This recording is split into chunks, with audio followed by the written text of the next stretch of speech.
ఈ Janasena wooden memento కోసం ఇప్పుడే ఈ వాట్సాప్ నంబర్ కి కాంటాక్ట్ చేయండి.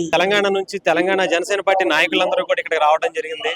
చాలా స్ట్రగుల్స్ తర్వాత, చాలా సంవత్సరాల నిరీక్షణ తర్వాత జనసేన పార్టీకి ముఖ్యంగా ఒక ఆనందం అంటే అందరూ సంబరాలు చేసుకునేటువంటి సందర్భంలో ఉన్నారు.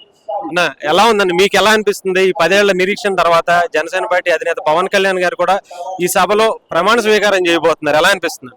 మేము ఎన్నాళ్ళు ఒక దశాబ్దం తర్వాత జనసేన పార్టీ ఈరోజు పవన్ కళ్యాణ్ గారు ఏదైతే సిద్ధాంతాలతో వచ్చాడో ఆ సిద్ధాంతాలు గట్టిగా నెరవేరుతాయని తెలంగాణ రాష్ట్ర ప్రజలు కానీ మరి ఆంధ్రప్రదేశ్ రాష్ట్ర ప్రజలు కానీ గట్టిగా నమ్మి ఈరోజు ఆంధ్రప్రదేశ్లో ఎన్డీఏ గవర్నమెంట్ మరి అదేవిధంగా ఇప్పుడు నారా చంద్రబాబు నాయుడు సీఎంగా మరి పవన్ కళ్యాణ్ గారి సహకారంతో తప్పకుండా ఆంధ్రప్రదేశ్లో మంచి ఆంధ్రప్రదేశ్ ప్రజలకు మంచి భవిష్యత్తు ఉండబోతుంది.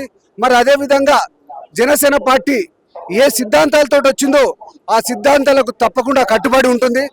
ఒక జనసేన పార్టీ మా బిడ్డల భవిష్యత్తు, భావితరాల భవిష్యత్తు ఉంటుందని ఈరోజు ఆంధ్రప్రదేశ్ రాష్ట్ర ప్రజలు గట్టిగా నమ్ముతున్నారు. మరి అదేవిధంగా మా జనసేన పార్టీ అధ్యక్షుడిని పిఠాపురం ప్రజలు భారీ మెజార్టీతో గెలిపించినందుకు ప్రత్యేకంగా పిఠాపురం ప్రజలకు మేము తెలంగాణ జనసేన పార్టీ తరఫున వారందరికీ శిరస్సు వంచి నమస్కరిస్తూ, మరి అదేవిధంగా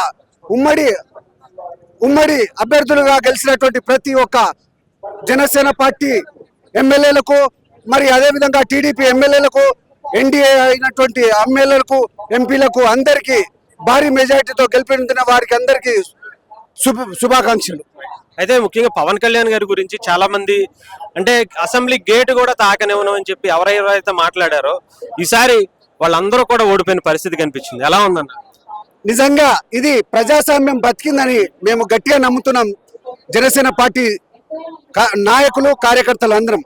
మరి అదేవిధంగా మేము ఎప్పటి నుంచో మాకు గట్టి నమ్మకం, నిజాయితీ పరులకి తప్పకుండా ఆంధ్రప్రదేశ్ ప్రజలు కానీ తెలంగాణ ప్రజలు కానీ నిజాయితీ పరులు పక్కన ఉంటారని గట్టిగా ఈ గెలుపుతో నిరూపించబడ్డది. మరి అదేవిధంగా జనసేన పార్టీ తప్పకుండా ప్రజల కోసం నిరంతరం పోరాడుతుంది. ఏనాడు మేము గెలిపేయటం లెక్క చేయలేదు. తప్పకుండా భవిష్యత్తులో కూడా మేము ఇది పొగురుతో చేయకుండా ప్రజల పక్షాన నిలబడి నిరంతరం మేము పోరాటం చేయడానికి మా పార్టీ అధ్యక్షుడు ఇచ్చినటువంటి వారి సూచనలతో జనసేన పార్టీ కార్యకర్తలు అటు తెలంగాణలో కానీ ఇక్కడ ఆంధ్రప్రదేశ్లో కానీ తప్పకుండా మేము ముందుకెళ్తాం. భవిష్యత్తులో జనసేన పార్టీ జెండా ఆంధ్రప్రదేశ్లో ఎలాగైతే ఎగిరిందో మేము తెలంగాణలో కూడా గట్టిగా ఎగిరే దిశగా మేము ఒక ప్రణాళికలు వేసుకొని మా అధ్యక్షుడు వారి సూచనలతో ముందుకెళ్తామని మనవి చేసుకుంటున్నాం.